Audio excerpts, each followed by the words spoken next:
where there had been something that he wanted to say and then he wasn't able to say, and then there was something. And it was funny because the first thing out of my mouth was, have you been infected? And he laughed and he's like, yeah, you know. And we had a conversation about it. And it was interesting because we had one of the best conversations that we've ever had in the entire time that we've been talking after that coming out on the table. And it had never really come up. But there were times where I guess I had wondered. Like, I remember thinking, I'm glad he felt comfortable enough to say it. And I think that more so said a lot about where I think I've come in terms of my views on HIV positive people. I wonder what it would have been like had he spoken to me about this 3 years ago.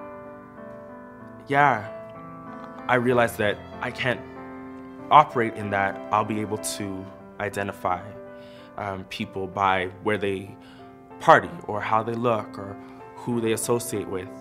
And I thought that at one time that would keep me safe. If I met you in a library as opposed to the bar, somehow the people in the library were a lot more untouched. He was able to disclose, and in all honesty, it didn't halt the progression of us getting to know one another, if that makes any sense a little bit. HIV stigma within our community sort of creates that atmosphere where people are afraid to go and get tested, don't talk openly about status, don't communicate with their partners, and that kind of atmosphere makes an environment that's more unsafe for me on a very practical, selfish level. For all intents and purposes, I will be okay. Now, nothing's 100%, nothing's perfect, and I think that's something that we need to understand, that I think sometimes HIV negative guys, we just don't get. Being gay and having sex is always going to be a risk for us. It's just what it is. It's just, I don't want to be part of a community that sort of lives and breathes that type of fear and hatred and ostracism of other people, especially considering the fact that we're a collective of individuals who've experienced all those things ourselves already in the mainstream community.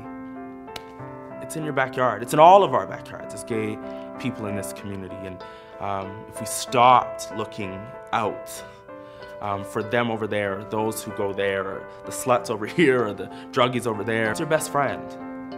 You know, it's that cute guy at the table. You know, it's that guy you fucked yesterday. Do you know what I mean? Like, it's there.